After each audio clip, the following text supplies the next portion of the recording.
this evening has appeared in the films 2 Days in the Valley and That Thing You Do. Starting this Friday, you can see here with Keanu Reeves and Al Pacino in Devil's Advocate. Let's take a look. It wasn't the wine, or my hair, or talking to Kathy, or anything like that, because I know that's what you're going to say.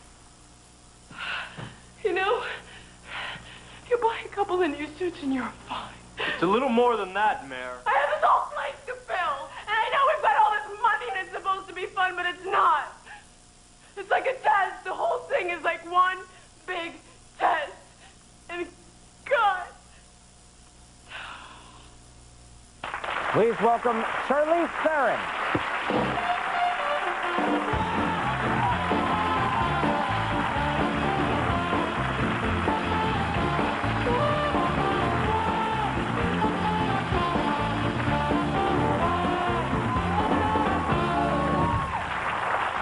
Am I saying it right? It's Charlize? Is that right? You did a beautiful job. Oh, great. I was watching and I was like, wow, beautiful. Great. Well, thank you for giving me a lot of credit for a very easy thing. They spell a lot of things out phonetically. Oh, is that why you do it for so me, well? because I'm such a moron.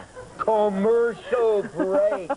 You know, I'm in my well, fifth it's working. season. Whatever you're doing, it's working. This is a big film. Al Pacino in this movie. Keanu Reeves. A wonderful cast. This is I mean, you've done some good work, but this is a big break for you. And this is a role that you almost didn't get. Is that right? Yeah. What was the problem? Well, I went in and read, and I think twice. Mm-hmm. And the feedback was, well, if the director, Taylor Hackford, who did a wonderful job, said, well, if I was blind, I'd give her the part. But I think that she might be too beautiful to play. I'd play Keanu Reeves' wife. They said the problem was that you're too beautiful? Yeah, they were scared that I might be too beautiful for the part. And it's because in the film, Keanu, my husband, he has to get a little lust for another woman in the film, and they felt, well, if they didn't think it was believable. If I was his wife, why would he be looking around? Which is a compliment. How did you overcome being too beautiful? I know how I did it for this program. That was a problem in my audition. They said his raw physical beauty and is you a are problem. handsome, let me tell you. Thank you. You it's a problem. handsome. It doesn't come through on TV, but here in person. And I have a pleasing odor. Yes. But I smell minty. But I noticed. Oh, lay off, pal. This is like an after-hours bar now. But what did you do? By the way, I brought the captain. The captain? Yes. Who's the captain? The captain of the airplane. Of my flight. Oh, baby, I can't compete with that. No, you can't. No, I can't. No. So what did you do? But I don't want the captain. That's right.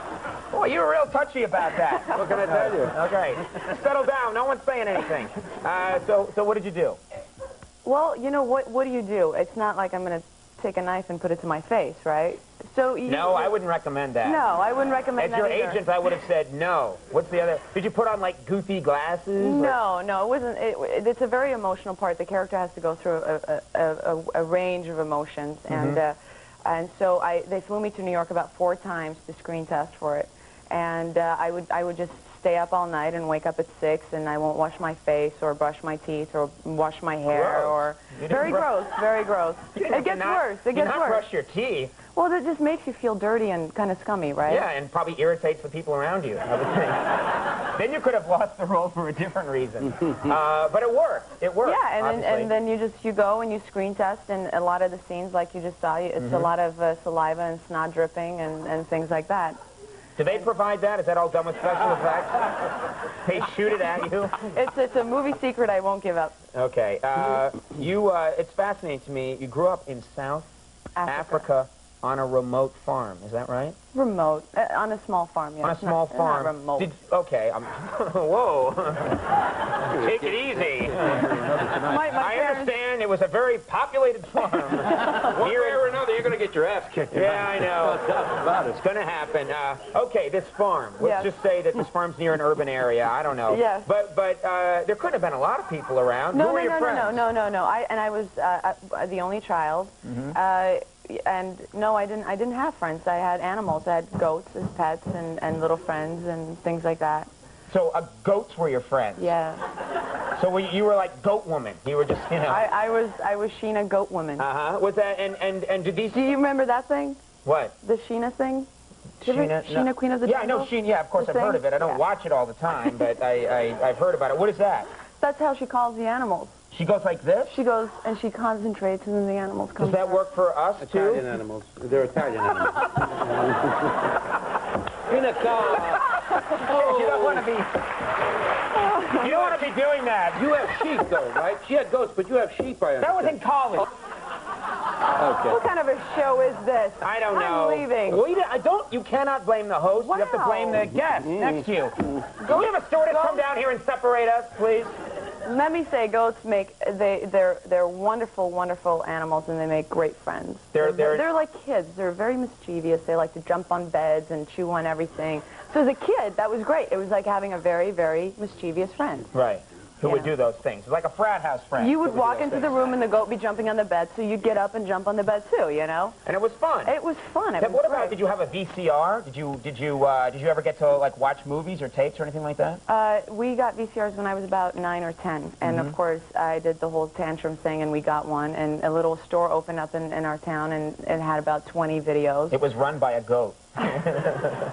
He would send you videos. Oh, come on. Oh, come on. And what about the accent? How did you lose your accent? No, but let me finish. So the store opened. Okay. I didn't know there was more to a little store opened. All right. So there's only, and I fell in love with films at a very young age. So I would watch them over and over and over. And I have to take this moment and thank you. I am so touched that you went out of your way so extremely to re-release Dirty Dancing. Oh, well, I did. We had a little campaign here on the show. You don't understand. My favorite film as a and still. And your favorite line from the movie? Nobody puts baby in a corner. See, we did a public service here. And I am so glad. I went to the premiere and everything, and I was just ecstatic. You went to the premiere? Yes. Oh. Can I tell you why? Because you love the movie. I love the movie. But there's another reason why you went to the premiere? I wanted to meet Patrick Swayze. Really? Yeah. But why? Why not? Okay. But I'm here meeting you. Yeah! All right. Okay. I like it when people do it back. You know, my stepdad and my mom's here, so you better watch out. Oh, really? Yeah, put your hand away. My hand is here. What did I do? I'm so tired. Devil's Advocate opened today, October 17th, and got a bunch of great reviews today. It's a great film. It really is. It's. I have never seen a film quite like this. It's really just, it's Al Pacino and Keanu Reeves, and it's just the devil and temptation and sin, and just, it's a wonderful, and a moral tale, which is great. No. Is Patrick Swayze in it? Watch it. Is that what that look said? Watch yeah, it? right. You gave me one of those looks. It's like, back off, pal. Don't mess with Patrick Swayze. What's the world come to? I'm a little hurt. I thought you loved the film. That's why you campaigned for it. I like Jerry Orbach in the film. That's the reason I put him. That's why I wanted to. He's great in that movie. Did you go and see it? I've got Orbach fever. Did you go and see it? What? Did you go and see it? No, I've been busy. We led a campaign for like 4 months, and then I didn't go see it. I'm a busy guy. I got to pick these ties out. I got to go find Andy. We got to take the cab to work. By the way? What are you talking about? You don't like that? It's a little bright. Okay, it was a remote farm. It was in the middle of nowhere, that farm.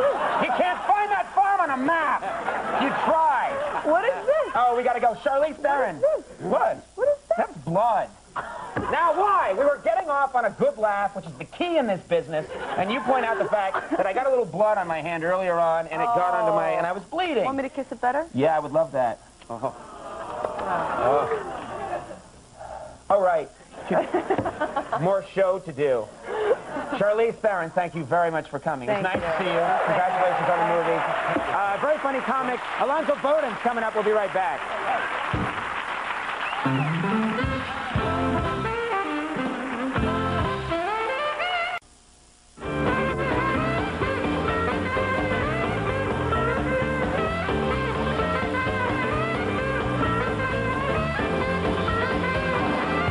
Why, hello there, everybody. We're back, and guess what, folks? You got to stay tuned Next week, we have some great guests, including Kevin Bacon, Dave Foley, Rosie Perez, Anthony Quinn, Loretta Lynn, Sylvester Stallone, and much, much more. Check out those shows. We'll be right back with Alonzo Bodeg. Stick around.